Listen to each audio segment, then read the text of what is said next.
so cold. Dad. Oh my gosh, it's noon here in Ventnor City, New Jersey, and I am freezing my tuchus off. This is news that you can use for, well, Friday, September 1st, with your hosts, Ray and Zach. It's a little chilly here at the shore today. You were addicted to talking about the temperature. Of course, I'm cold. All right, well, let's warm things up. Let's bring in a special Friday guest. Yeah. Nicely done. Oh my, it's the F&I goddess herself, Miss Kimberly Kline, ladies and gentlemen. Happy Friday, and Ray, I will send some of my tuchus to your tuchus so you don't lose any, because I have lots to spare. So I do appreciate that. That I think solidifies our friendship. Yeah, right, absolutely. It's a beautiful day. Beautiful day. Kimberly Pops, Toyota shocks the auto industry. We're going to kick things off talking about new car sales because evidently, no matter how many times we bring it up, things that Toyota's doing that we don't necessarily love, you know what happens? They sell cars. They sell cars, folks. Look at this, Kimberly and Pops. We are starting to get August sales numbers. Toyota's sales are up 15.6% for the month of August. When we look out at prior months like July and June, they did not have year-over-year gains as strong as this. This is the strongest month from Toyota in terms of sales so far this year. That is incredible. Obviously, because you can look at their 8-month year-to-date total, and they're up less than 1%. They have sold more cars in a month so far this year, but not year-over-year percentage gain. So that is pretty remarkable. Toyota is bouncing back, it seems. Does it have something to do with the fact you proclaim them dead? Dewey wins? You wouldn't know that. But, yeah, I think you wrote their obituary a little too soon. What do you make of this, Kimberly? They're bouncing back strong. I'm always surprised by this because I'm shocked at people that still buy cars. I mean, there's you can raise the price. All this says is we can raise the price as much as we want and people will still buy. I'm personally always surprised to watch the sales numbers go up. Now, I don't see is Mazda. Yeah, there's Mazda. So Mazda had, some really great APR incentives during the past month, 2 months. So what happened to Kimberly? What happened to Kimberly? You didn't. I didn't touch anything. Oh no, you were too busy staring at me for rubbing my finger. Okay, well, we lost Kimberly. Hopefully she'll join back in just a moment here. But yeah, she was pointing out the APR incentives at some of the other automakers. I am surprised. I'm going to comment one other thing outside of Toyota being up by so much. Look at Hyundai Kia, Dad. They sell a lot of cars. Hyundai Kia has sold over 1.1 million cars so far this year. Toyota, between Toyota and Lexus, is at 1.424 million. Hyundai Kia is on their tuchus. They really are, because Toyota alone has sold 1.226 million. They're not that far ahead of Hyundai Kia. And Hyundai Kia, even though they're more of an entry-level brand, a mass market brand, lower price point brand, with the amount of dealer markups we've seen when we've gone to Hyundai and Kia lots, they don't seem to be bashful with asking more than what the MSRP suggests. I did see one interesting statistic about Hyundai and Kia, and that was the Palisade sales, the sister vehicle to the Telluride. Excuse me, they were off, I think, 26%. Whoa, where's that data? Is it in the article? Yeah, it's in the article, which to me was fascinating to see that. Stop picking your fingernails, man. I'm not picking my fingernails. You're picking your fingernails and it distracts You're me. picking a fight. Stop picking a fight.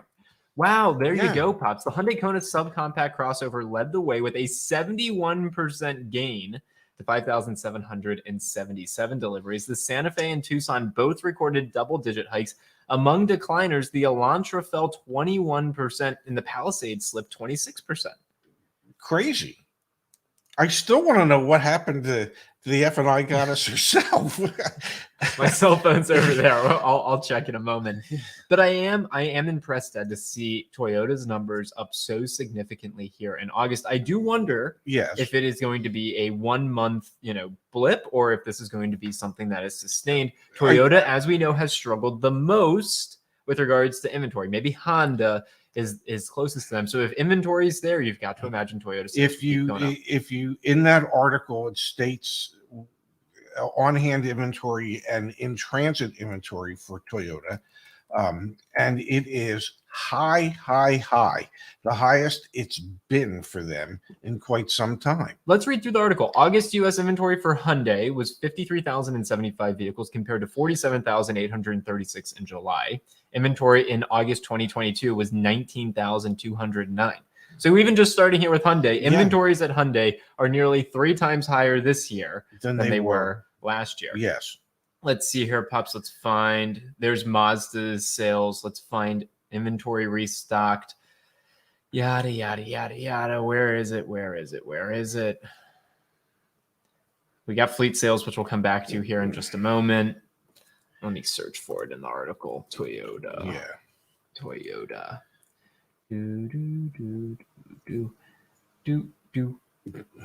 Here we go. Toyota Motor said it ended August with 174,567 light vehicles in U.S. stock, or a 24-day supply, with 50,936 on the ground at stores and 123,631 at ports or in transit. Oh my goodness. No. Okay. Anyway, the Toyota brand had 142,257 vehicles in stock, or a 23-day supply to the start of September, while Lexus has a stockpile of 32,320 cars and light trucks, or a 37-day supply. So inventory is starting to build back up just a little bit. Yes, but when we went to the local Toyota store, they really had next to nothing, and so much of what they have is pre-sold, which is a godsend to them. They love that because they know that there's future profits for their dealers almost immediately once they receive their inventory. And the carrying costs for their dealers when it comes to floor plan is really, really limited at the moment. Yeah, so, it absolutely is. Yes.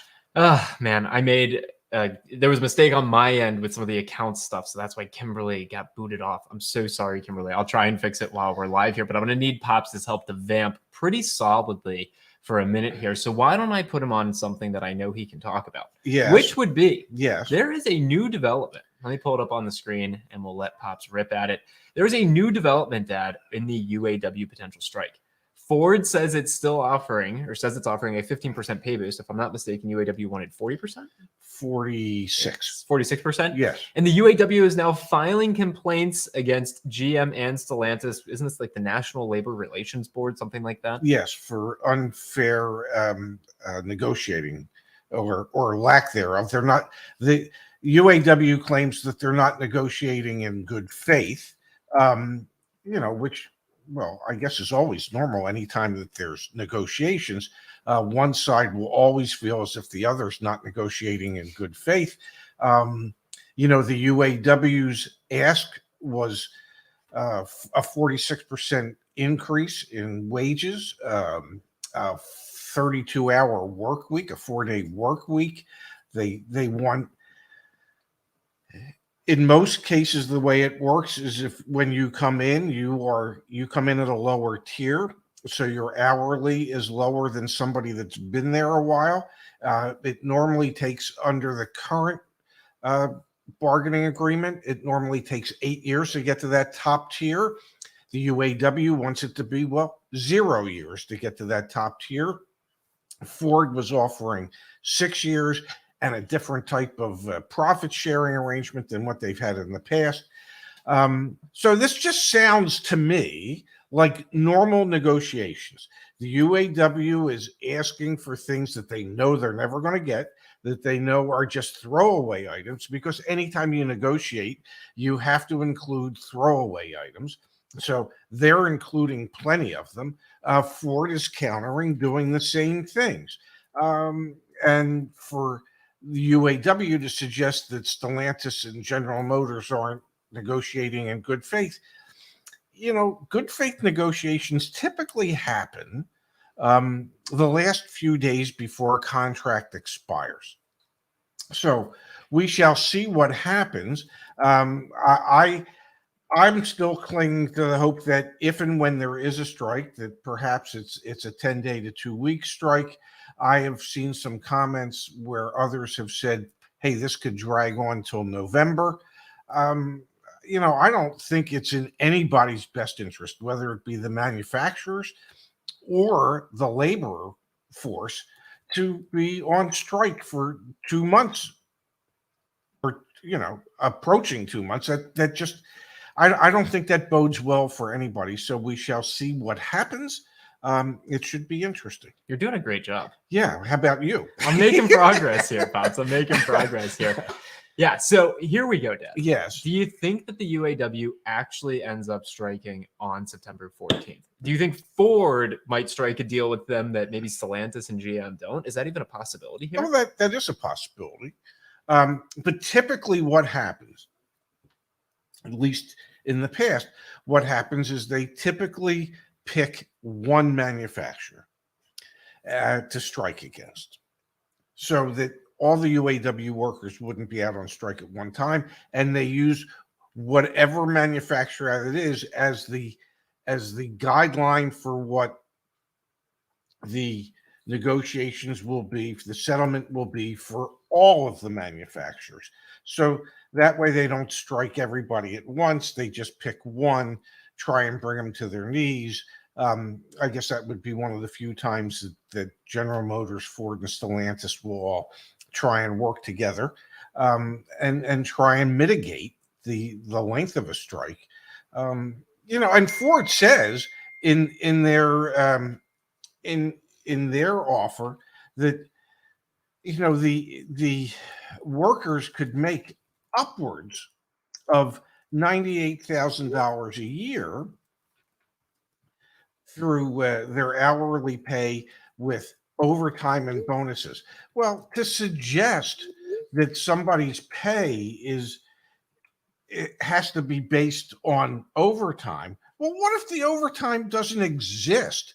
We used to always tell employees when people that came in that were looking to buy a car, don't tell us what you make based on overtime, because what if your employer takes away overtime? Then your income goes down. Yeah. So base your income on what your hourly wage is. And if you happen to get overtime, great, you happen to get overtime. But to use that as a negotiating tactic, well, if we give you the overtime that we think we might be able to give you, but there's no guarantee that we'll be able to give it to you, well, then between everything else, you should be making like $98,000 a year. Except, well, if there is no overtime, then maybe you're back to $70,000. Did you see the live stream? What? Did you see the live stream from Sean Fain, the president? I haven't watched it yet. Pretty interesting tactics that they're working on to try and they're going to take I didn't watch the live stream, but I would suggest, or I would suppose that if you are the new leader of the UAW and you as a group you haven't been happy with what past negotiations got you, that you are going to take a really strong position, a very aggressive position. You're going to offer threats of work stoppages, the likes we've never seen before. I mean, that's just normal everyday negotiation. Well, not every day, but it's negotiating tactics. It's so interesting. That's all it is. So we start the show talking about how Toyota is actually increasing their annual sales at a more significant pace than they have yet this year. Inventory is starting to come back. They're not encumbered by this.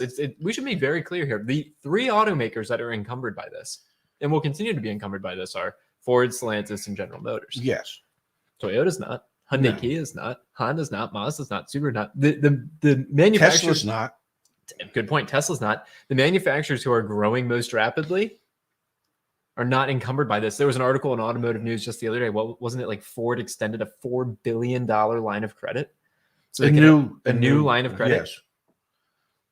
You know, I'm sure they're anticipating having to use it. Why else would you try to seek an additional $4 billion line of credit? Exactly. Yeah. Yeah. Why would you be doing that? Only if you expect to have to use it. Yeah, exactly. All right. I wanted to bring up one other topic here. And then, yeah, I totally screwed up on my end. And that's why Kimberly's not here. So, Kimberly, my sincere apologies. I am, so sorry about that. That is effed up. But now, when you're ready, you can come back next week or the following weekend. Anyway, Dad, I wanted to bring up one other topic, which was auto loan rejection rates. We got new data from Auto Finance News. And look at this chart. Black line is showing you the percentage of rejected auto loans. Yes. Red line is showing you the number of auto loan applicants in any given month. Okay. What are you seeing on this chart? I am seeing that the number of people actually applying for a loan is going down, and the number of people that are being rejected for a loan based on credit worthiness is skyrocketing.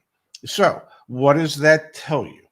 It tells me that the people that are in the market for a car are those who really can't afford to buy the car. And this data goes back to 2013, by the way. Okay. You're looking at a chart from 2013.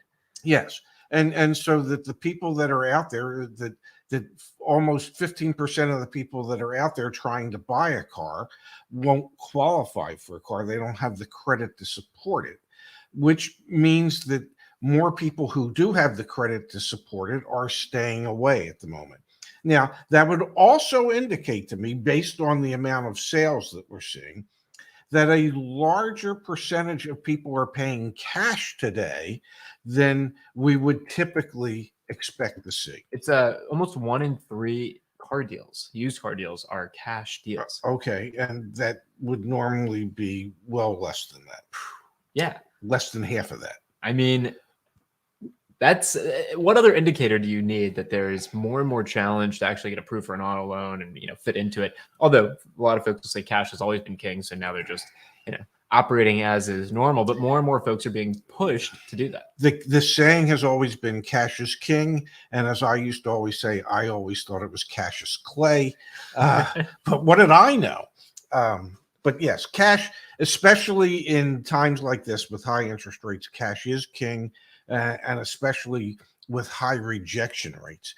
People that are coming in and have cash certainly make it easier for a dealership to be able to say yes to a deal, because guess what? There's no concerns. No work getting the loan approved. Yeah, it's a done deal. You don't have to worry about, is the bank going to approve it? The lender that we're thinking of putting it through, are they the ones that are going to approve it, or is it going to be somebody else? How long are we going to have to work this deal? Cash deal doesn't require a whole lot of work. Pops, I wanted to pull up one other story pertaining to Ford, because we were talking about them a moment ago with the UAW strike. Ford to spend $270 million to fix rear view camera defect. Yeah. It almost slipped my mind that in the same conversation where we're talking about Toyota sales spiking, we've got Ford dealing with a UAW workers strike. And then we also have Ford finally coming up with a fix for all of their aviators. There's a stop sale on Lincoln aviators. You can't sell them right now. $270 million to fix rear view camera defect. Wow. Do you just think for a moment, I've said this a zillion times. I'm not really a bright guy. I'm not, but do you just think for a moment that if you design these things correctly from Jump Street, you're onto something, that you don't have to then invest an additional $270 million to fix it later. If this is just a supposition, okay, I don't know this as fact, but I would almost guess that some of the designers and engineers might have suggested that, by using some of the materials that we're using, we're going to have some issues. Yeah. But their idea at Ford which is why they lead the world in recalls, is to put all that stuff off until it happens. They know pretty much that it probably will happen, but their hope is that it doesn't. And so they put it off until they are forced to deal with it. That just seems like an ass backwards way of doing things. One thing that I find interesting about this, Dad, the vehicles that are impacted, look at them here. As part of that action, Ford is also recalling 2020, 2023 Lincoln Aviators, 2018 to 2021 Navigators, 2022 to 2023 Ford Transit vans, and 2021 Ford Bronco vehicles. These are vehicles that have all been made primarily amidst like the chip shortage and supply shortage and things like that. There's a case to be made for the quality of new vehicles being worse than, before the pandemic.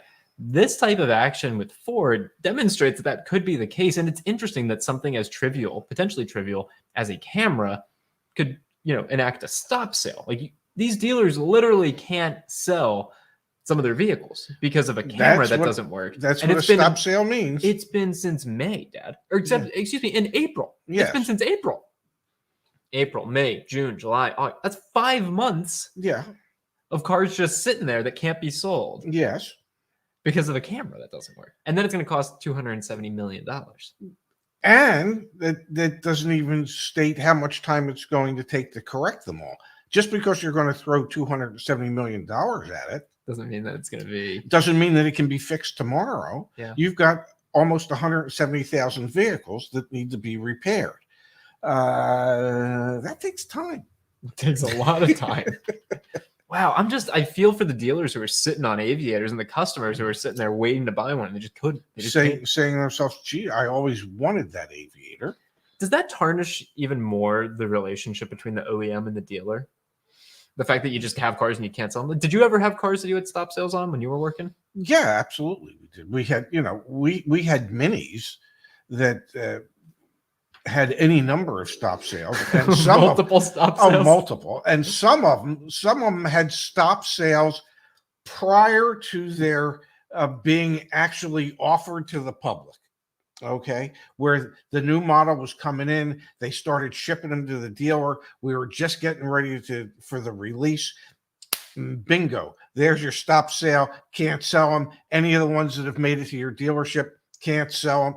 I mean, and it was like, why don't you figure this nonsense out before, I don't know, A, you ship the damn things, yeah, and B, while you're in the manufacturing process. So yeah, we stop sales stink. And what really stinks about it is that when you have inventory of those vehicles that there's a stop sale on, and people see it and they want to buy it because that's what they came in for, but because it's under a stop sale, you're not legally allowed to sell it.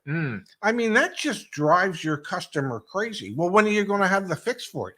Well, they haven't quite shared that with us yet. J-Max got a really interesting question. Does the OEM provide floor plan assistance during in cases like that? Period? Absolutely. Yeah, they have to, don't they? Yeah. Oh, well, they don't have to, but the dealer's going to be pretty upset. Yeah, no, in situations like that, absolutely they do. And do you remember the Dieselgate thing? Yeah, of course. Okay. Yeah, VW. So VW, Audi. So some of that stuff dragged on for 2.5 years, where dealers had diesel vehicles that they could not and were not allowed to sell.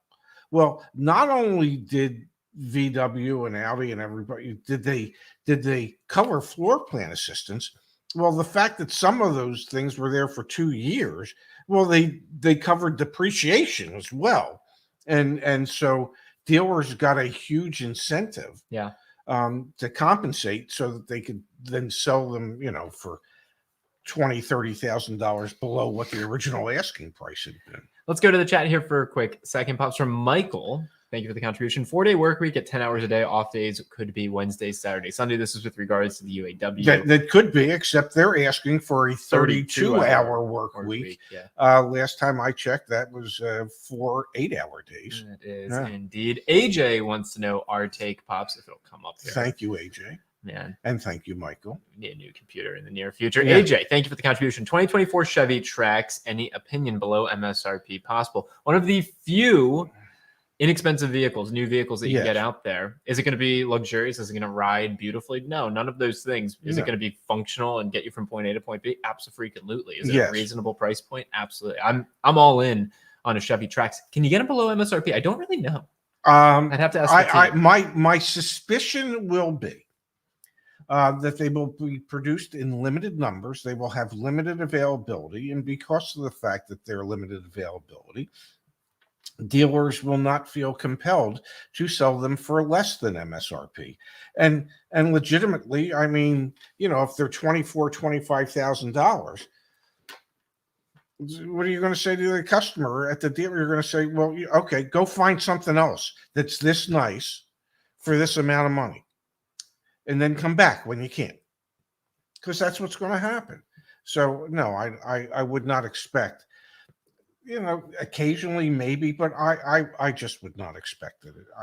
Hopeful. I'm hopeful. Yeah. I want to pull up Anthony's comment here and then turn our attention in another direction. Anthony says, I'm at the end of my lease with my 2021 Subaru Crosstrek Premium. Now, as far as I can see, my car is worth more than the residual value. Is that equity I can use by trading it in for a new Subaru lease? I just want to pull up on the screen. Yes. So this is for you, Anthony, and for everyone. Yes. CarEdge.com. We are going to go to resources. We are going to click on free guides.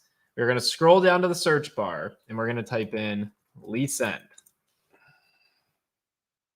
What to do at the end of a car lease? I want the one. Yeah, I guess it's what to do at the end of a car lease. Yeah. We've got a guide here that walks you through what to do at the end of a car lease. Return the vehicle, move into a new lease, buy the car. Please, please, please avail yourself of these resources. And one of the things you can do to figure out if you have equity in a car that you currently own is go to caredge.com/sell and get multiple offers from dealers in the network in your area. No spam, no BS, none of that stuff. Please use some of the free resources. This is obviously 100% free. And what was Anthony's question again? Should he take the equity he has in his coming off lease vehicle and put it into a new lease? What you can do, so rather than just turn the vehicle in, and if you don't want to purchase it so that you can own that equity, say, I want to trade the vehicle. I want to sell it to you. My payoff is X. I want to, and you could either take the equity back as a check, or you can apply that equity to your new lease, which I don't recommend, because that's basically putting money down on a lease that if anything happens to the vehicle, that money's gone. But yeah, you could do it that way and say, okay, I want a check for my equity. Yeah, you said trade in. I wouldn't use that word. I would say I want to sell you my leased car. Because if you say trade in, then you start getting into the normal dance. You want to sell your leased car. Yeah, how much will you pay for car? Yeah, how much will you pay for it? Here's my payoff. Boom, let's go. All right, I want to check. I want to come here. Leon says, then we got a thoughtful contribution that just came in. Did we mention Tesla dropped Model X prices to qualify for incentives? No, we didn't even mention that. Tesla dropped Model X, and I think it was also Model S prices, some of the Model S's as well. Yeah, recently they've dropped both of those prices, and I believe significantly. And I believe there's some type of refresh on the Model 3 as well. Yeah, so there's a lot of Tesla news right now, and obviously makes those even more competitive. Thank you, Auburn alum. Yes, thank you for the contribution. I've been a sales rep for 30 years. Why is the auto sales / buying process so stupid? I called as a dealer to speak to a salesperson, and then are routed to an internet specialist. They are determined for an in-person visit. Yeah, we're trying our best, Auburn alum, to break this down day by day. We're trying, man. We're absolutely trying. You've been a sales rep for 30 years. Why is it? Why it doesn't need to be. It really shouldn't be. And I believe one of the reasons that it is that there's many dealers out there who will tell you, oh, we hate the process the way it's set up. We believe it should be different. And they say that. And then they go, in their next breath, they go, but we're in a really competitive market. And if we try and do it differently, well, we're going to lose sales. So we just have to play the game that we hate. We just have to play. We're against the game. They're not against it enough to do anything about it. And we're here trying our best, one dealership at a time, to convince them that there is a better way, and that ultimately it could be a more successful way for you and breed much more customer loyalty so that you'll have to, well, work less to sell more cars. Sounds like a terrible thing. Yeah, it really does.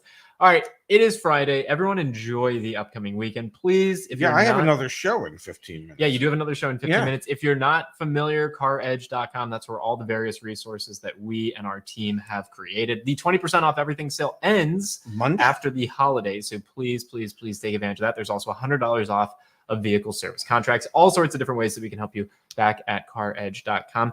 We'll be back on Monday. Yes. We'll be back tomorrow night, won't we? We'll be back tomorrow night and on Monday. So we're around. Yeah. You'll see us soon. We appreciate everyone for tuning in and showing up. And thank you. And Kimberly, we're sorry that we lost you in the beginning of the show. It is quite unfortunate, but we look forward to seeing you here next Friday for a little more of Kimberly's Corner. See you guys. Thanks so much. Thanks, everybody.